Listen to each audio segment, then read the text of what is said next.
বাংলাদেশের সঙ্গে ভারতের সম্পর্কের গতি প্রকৃতিতে এসেছে পরিবর্তন। এমন পরিস্থিতিতে শঙ্কিত ভারতের ব্যবসায়ীরা। শুধু নিউ মার্কেটের হোটেল রেস্তোরাঁ, কলকাতা বা চেন্নাইয়ের হাসপাতাল নয়, পথে বসে যাওয়ার আশঙ্কায় দিন গুনছেন সুন্দরবনের ভারতীয় অংশের শুটকি মাছের ব্যবসায়ীরাও। শীতের সিজন শুরু হতেই শুটকি মাছের উৎপাদনের তোড়জোড় শুরু হয় পশ্চিমবঙ্গের উপকূলীয় এলাকার ক্যানিং, নামখানা, বকখালি, ফ্রেজারগঞ্জ থেকে দীঘা, শঙ্করপুরের একাধিক এলাকায়। আমিদি, লোটে, ছুরি, রূপালী, চিংড়ি সহ একাধিক মাছ শুকানোর কাজ চলে এ সময়। পশ্চিমবঙ্গের অভ্যন্তরীণ চাহিদা মিটিয়ে পাঠানো হয় ভারতের ত্রিপুরা ও আসাম রাজ্যের কিছু অংশে। তবে ভারতের দেশীয় বাজারে চাহিদা খুব বেশি না থাকায় এই শুটকির উল্লেখযোগ্য পরিমাণ রপ্তানি করা হয় বাংলাদেশে। Double million offer, Walton fridge কিনে পেতে পারেন 20 লক্ষ টাকা, রয়েছে কোটি কোটি টাকার নিশ্চিত উপহার। তবে বাংলাদেশের সঙ্গে ভারতের সম্পর্ক নিয়ে রীতিমতো চিন্তায় পড়েছেন এসব এলাকার শুটকি মাছের ব্যবসায়ীরা। দ্বিপাক্ষিক সম্পর্কের টানাপোড়েনে নতুন অর্ডারের চাপ না থাকায় মাথায় হাত পড়েছে ব্যবসায়ীদের। এর মধ্যে নদীতেও পর্যাপ্ত মাছ না থাকায় বিপদ বেড়েছে। বলতে বাংলাদেশে মূলত বাংলাদেশ, আসাম এইসব জায়গাতে মূলত শুটকি মাছটা বেশি যায়। এবারে এইটার ফলে দেখা যাচ্ছে কিছু তো একটু ঘাটতি হবেই।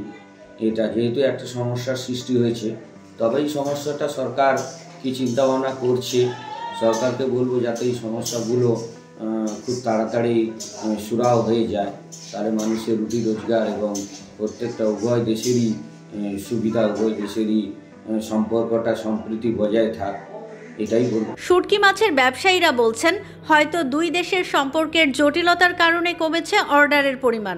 তারা বলছেন, বাংলাদেশের সঙ্গে বাণিজ্যিক সম্পর্কে একচেটিয়া লাভবান হয় ভারত।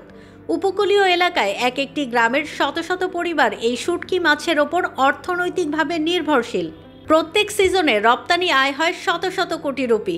ফলে নতুন বাজার পাওয়ার আগেই বাংলাদেশের রপ্তানি বন্ধ হলে অর্থনৈতিকভাবে সংকটে পড়বে শত শত পরিবার। তাই দুই দেশের সম্পর্ক স্বাভাবিক করতে ভারত সরকারকে দ্রুত পদক্ষেপ নেওয়ার আহ্বান তাদের। জানি না আগামী দিনে কি হয়, এটা নিয়ে আমরা খুব একটা চিন্তাগ্রস্তের মধ্যে আছি। যদি সেখানে বাংলাদেশে এক্সপোর্টটা বন্ধ হয়ে যায়, সে কারণে আমাদের ইন্ডিয়াতে তো বেশি আমরা শুটকি মাছটা খুব একটা বেশি চলে না, নর্থ ইস্ট জোন ছাড়া। সেই জায়গায় হয়তো যে রেটে আমরা কিনছি এখন পারচেস করছি, সেলটা হয়তো আরো ডাউন হয়ে গেলে মুশকিল হয়ে যাবে। এদিকে কিছু অসাধু ব্যবসায়ীর বিরুদ্ধে অভিযোগ রয়েছে, মাছ দ্রুত শুকানোর জন্য তারা কেমিক্যাল ব্যবহার করেন। ফলে রপ্তানির ক্ষেত্রে নতুন জটিলতা সৃষ্টি হয়েছে। সে বিষয়েও ব্যবস্থা নেওয়ার আশ্বাস দিয়েছেন সংশ্লিষ্টরা। দেখুন, এটা যেটা শুটকি মাছটা আমাদের ব্যবসা হয়, সেটা এখানে বাইরের থেকে বা এলাকার লোকেরা যেটা ব্যবসা করে, সেটা 2 গ্রাম পঞ্চায়েত বা 3টে গ্রাম পঞ্চায়েত মধ্যে থাকে। এটা নারায়ণপুরে খানিকটা হয় এবং ফ্রেজারগঞ্জে হয় এবং হরিপুরে গ্রাম পঞ্চায়েতের আন্ডার হয়।